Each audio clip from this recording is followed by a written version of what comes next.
Okay, so hello, welcome back to another Blazor tutorial. In this video, we're going to be setting up the database. We're going to use EF Core. I'll show you how to install it, set it up. We'll create a database with a table for our books. Then once that's done, I can show you how we can update that in the future if you ever need to make changes to your database. Because it's not as simple as just changing a model. You have to actually then run a migration, so I'll explain that and show you how that works. It's not too difficult.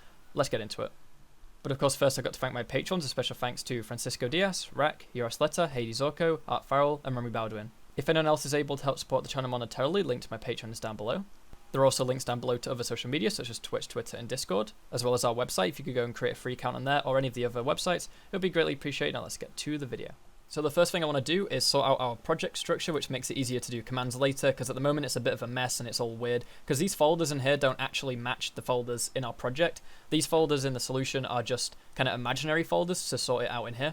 So we're going to create, well, first of all, we're going to go into core, drag out our projects into the root, delete core, go into DAL, take the DAL out, get rid of DAL, web, take the web out, get rid of web. Okay, and then now what we want to do is we want to go over here. Oops, yeah, we can't reference these anymore. We've got to delete all these.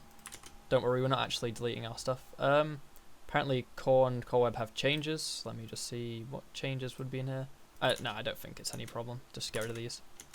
Okay, go back over and we can delete this core folder again.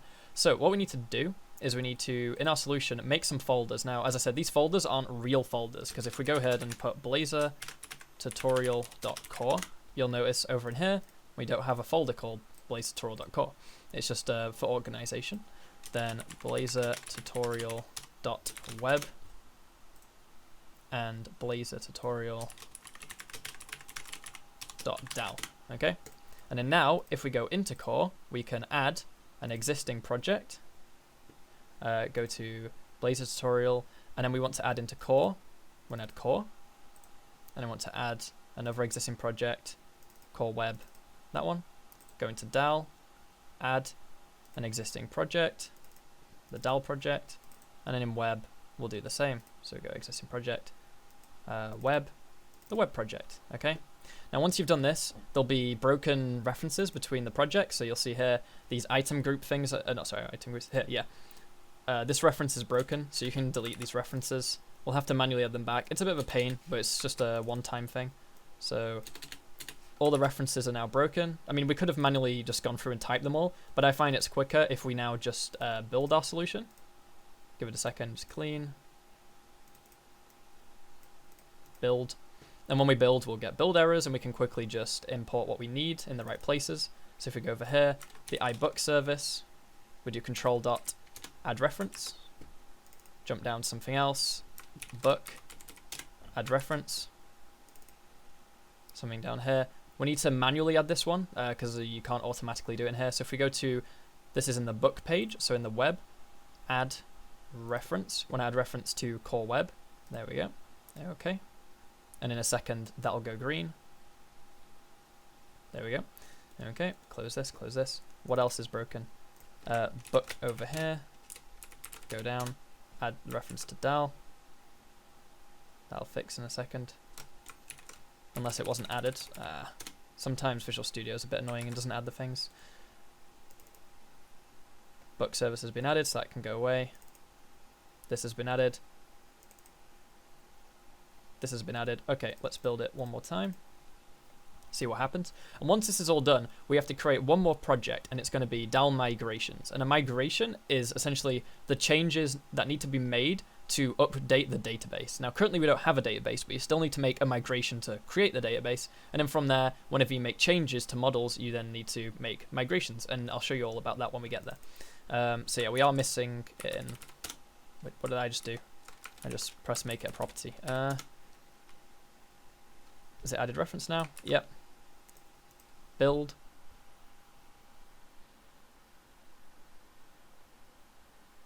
Okay, build succeeded, it's all done. So now let's go ahead and make the migrations. So if we go to DAL, add a new project, and it's going to be a class library, and it's going to be a .NET Core class library, and we're going to call it Blazor tutorial.dal.migrations.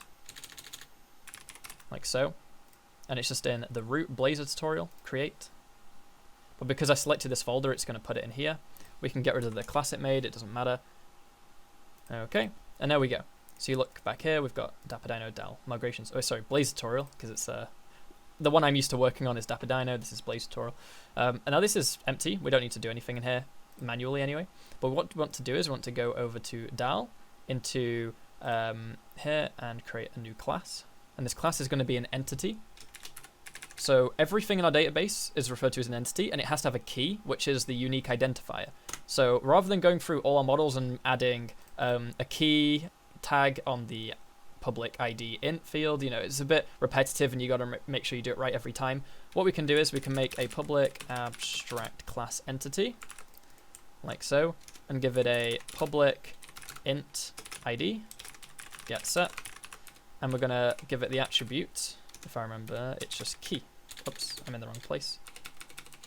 It's key, like this. Now key is missing, but if we do control dot, you can see we've got system.component model annotations. So we want to go and add that, find and install, give it a second. It's going to install the Nugget package, and now we can do that.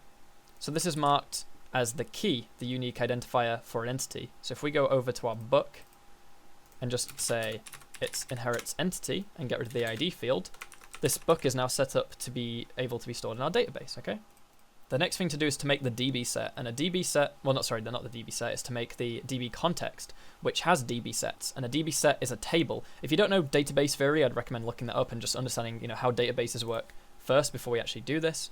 I don't know why that error was there. So in our DAL, we're going to create another new class, and this class is going to be the library, because we're going with the book theme, library context. Okay. It's a public class that inherits DB context. Now DB context doesn't exist, so we're going to have to say install Microsoft Entity Framework Core, install the latest version. Give it a minute. Okay, so now we've installed DB context, we're going to have to give it a constructor, so public library context, and it has to take in DB context options of type, and then our context, so library context, and we just call it options. Base, and we have to pass through the options. Okay, that's it. And then below this, we can start adding our actual tables. Now, currently, the only thing we're going to store a table of in our database are books. So we're going to say public DB set of book. And we'll call it books get set. Okay. So now we've got this public property of books. And that's it, to be honest. Now what this says is when we create our database with this context, it looks through all the DB sets and makes tables for those. So for book, it'll go from the book and it'll make a table with a string title and so on. So it'll use all these, okay? The next thing to do is to go over to our web project where we're going to actually be, you know, using databases. So if we go to our startup, we're going to need to add the SQL. Now to do this, we have to actually add a package. So let's do that first. If we go to web, manage Nugget packages, browse SQL. We have Microsoft Entity Framework Core SQL Server. Okay, let's install that. Okay, I accept. Installs the package. Then over here we can say services.add SQL, add DB context, and pass in the library context. Okay. And then we've got some options to set. So we say options, like so. Options dot, so it's options dot use SQL server. There we go, import that. And it wants in a string, which is the connection string. And then we have to actually specify the migrations assembly. So let me quickly do the migrations one since it's easier. We'd say x where x dot migrations assembly, and then we pass in the string. The string is Blazor tutorial dot dal dot migrations. Okay, if you ever type any of these strings wrong, you'll find out later when doing the console commands. So the chances are I'll probably type something wrong or miss something and it'll tell us and we just have to add it later, so that's fine. But in here we need to put the connection string. Now this is something I can't remember off by heart, so I'm going to go quickly grab it, and it'll change depending on what you've named your context, but it'll be pretty similar. I'll put it down below as well. Okay, so the string is server equals, and in brackets, local DB. As I said, I'll put this down below. It's also on my GitHub actually, so I probably won't bother putting it down below in the comments. You can go grab it off GitHub. Then we've got what we're using, which is Microsoft SQL local database, semicolon. The database is equal to, and you pass in the context or the name of the context, which is library context. Trusted connection is true, and multiple active result sets is true. And then obviously we've got on the next line the X where migrations assembly is down migrations. By default, it assumes if you don't set this, it's in the same project, but we're saying, nope, it's in a separate project over here, so we can keep it all separated. And this is all we need to do in the setup over here, so this is all good. Now let's quickly add some code over in our service. So if we go to our book service, we can say, using the dependency injection we just set up in the constructor for the book service, we want to take in a library context, so we'll call it context. And we'll set underscore context equal to context. We're actually going to use this later, but we might as well just make it now for the sake of it. So whenever we use a book service somewhere, we get passed in the reference to the context, so we can call, make database queries on it.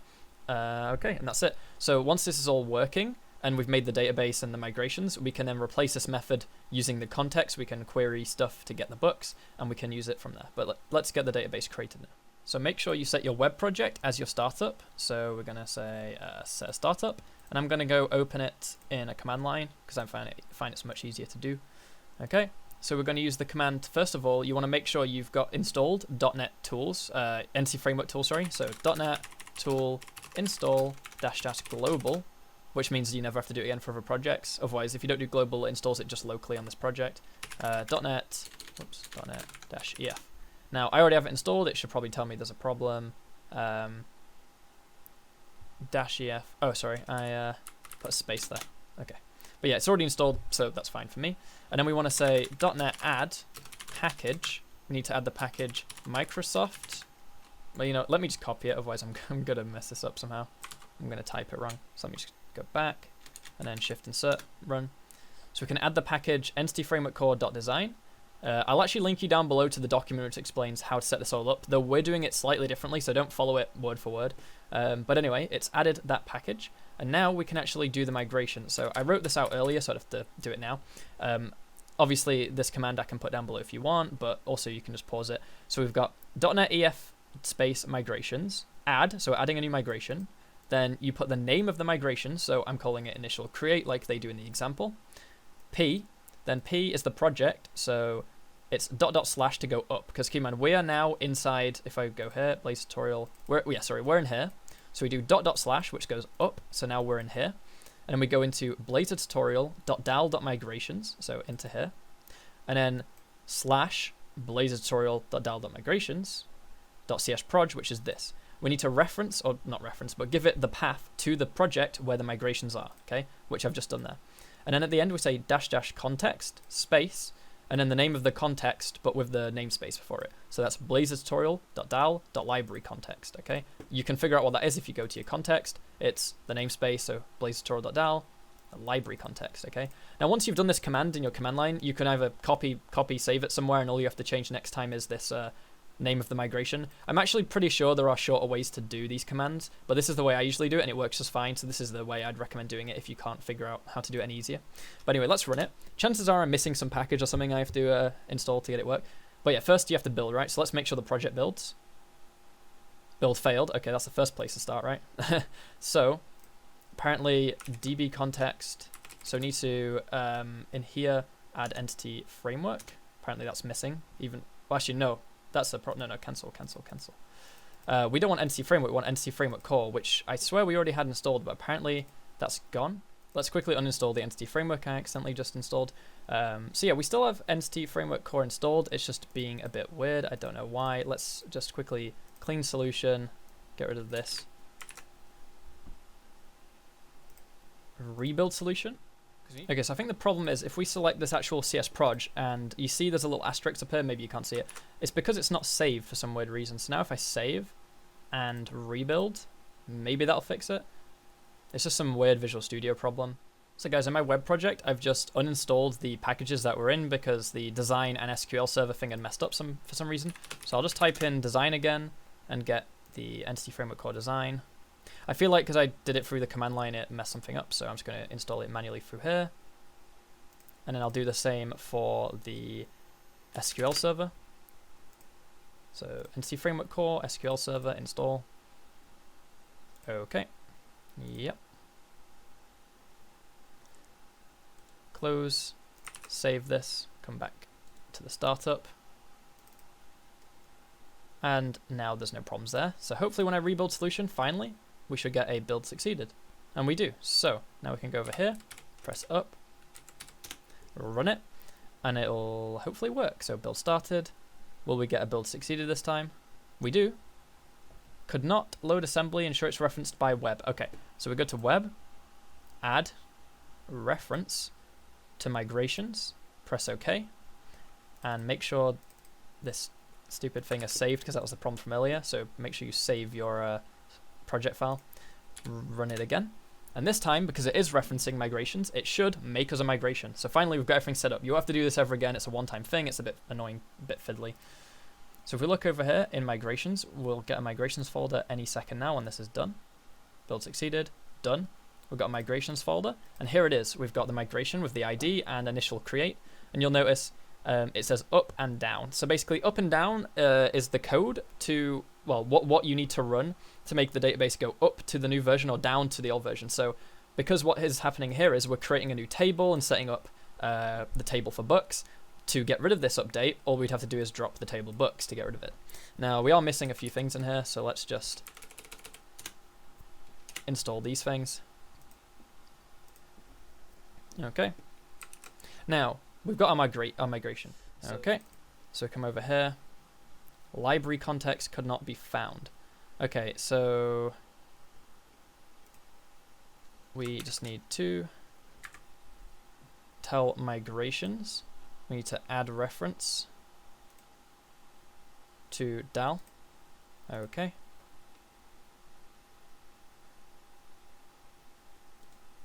And then we can run this again. Also make sure you've done the save on the CS proj because otherwise it might mess up. Try and update the database now. Build started. Hopefully build succeeds. Build failed. Okay, of course. What's going on down here? So we're missing this. We need to install the SQL Server package. Use the local version. That's fine. We've already got it installed.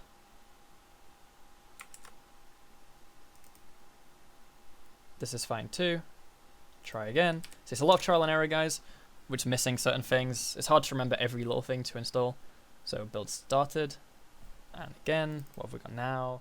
So I messed around for a bit and figured out the problem was that I was missing one package, my bad. So you got to go download Microsoft ASP.NET Core Identity Entity Framework Core. You can do it through the package manager, or you can just put it in there as a string like I did. So here it is. It's working now. If we go over to the migration thing that was having the problem, the enum's now here. It's all good, okay?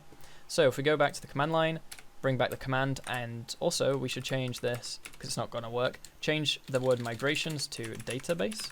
So it's database update. So now it's going to build, and this time it's going to work. And then once it's built, it's actually going to do the update. So it's going to apply the migration to the database. Now, we don't have a database, so it's going to make us one. Build succeeded. And it's going to do some magic, and it's going to create us a database. So now you'll see over here, it has done. Done. Okay. So now we can actually try using it and just see if it works, okay? So if we close down this now, we can minimize migrations, DAL.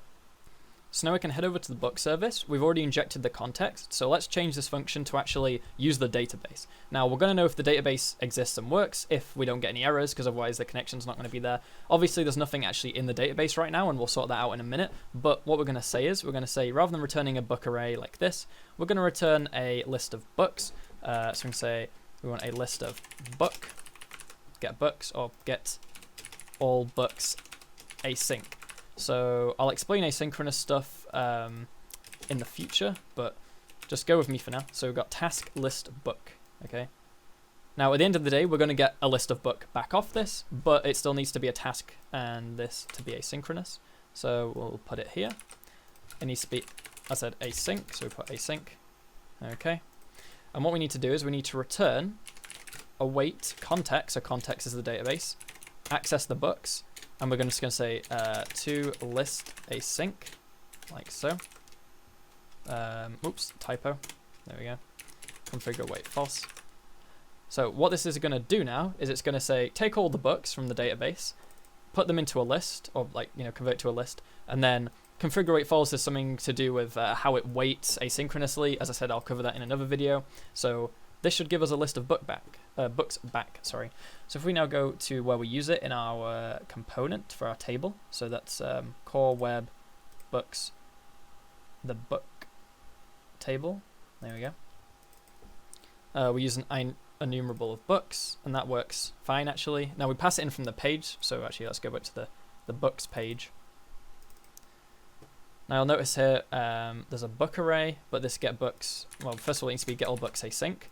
We need to await it, which means we need to actually make this an override async task on initialized async, so all asynchronous now. And books, remember it returns a list, so we're going to have to say we want a private list of book. Okay, book. And all we have to do is we have to say over here, pass in books, but the component doesn't want that, it wants an array. So yeah, we have to go back to the thing and say we want a list of book. Now everything should be happy. It passes in the list, it's all happy, good. Now let's go give it a test. Of course, I forgot to change this in one other place, so we need to get all books async. Now we're actually going to make a method to get one book, but we're not going to do that just yet. So for now, I will make this override async task on initialized async, import this and await.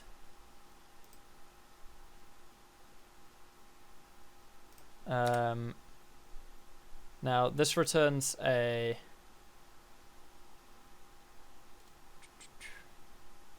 we're awaiting this, so we have to say put the brackets around this. Okay. Now let's try running it again. Okay, just to make sure there's no errors, I've opened up the F12 menu so we can see all the code, and we'll see any errors in there if we got them. So hello world, let's go to books. No books found. So that means it actually successfully queried, there was just no books, which is fine, that's what we want. That's what we expected, which is good. Now, one other thing we can actually do, which my friend told me about, if we go to table component, we can actually just quickly add in the table class equals table, and it'll look a lot better. Just doing that simple thing will make the table look a lot better. But we should actually put a book in the database so we can load it. So what we should do is go to the service, and I think we should just quickly say how we're going to do this. Well, we can say when we set up the book database, we're going to add a book just for a test, right? We're going to say underscore context dot add. For now, add async. We want to add a new. We're not going to say context side. We're going to say books dot add a new book, and we're going to set. We don't set the ID. We just want to set the overview equals test, and the price equals price as an integer. Price equals 10, and the title equals. Well, I'll call the title test, and then this is like. Whoop, it works. Okay. Just a really quick, simple example. Now, once we've added that to the actual database, we now need to save it. So context dot save changes async. We also want to let's just put add actually, because this isn't asynchronous, so we're just going to say add and save changes. Okay. Now this is going to run actually every single time this constructor is made. So let's just do it once for now. Okay, so if we just run the project and go there, it should do it just once, and then we can remove the code, and it's just to put something in the database, right? Because this video isn't where we're going to be actually making the creation page for a book. But if we go over to books, load it, notice how it actually there's now a book in the database. This is loading it from our database, right? If I close this and remove that code I just wrote, okay, that code's gone. I'm now going to run the project again. Running. Okay, open up the web project. And if we go to books, it actually loads our book from the database. We can view the book, and there it is. So now we've got a working database. Obviously, we can't add and delete and all that stuff and update it through the website, but that's what we're going to be doing in the next video. So I hope you guys are looking forward to that. I know this video was longer than normal. I'm going to try and edit it down to be as short as possible without missing any key information. But yeah, I hope you enjoyed it. If you did, leave a like and subscribe. I'm looking forward to the upcoming videos. I'll see you guys next time. Thanks for watching, and goodbye.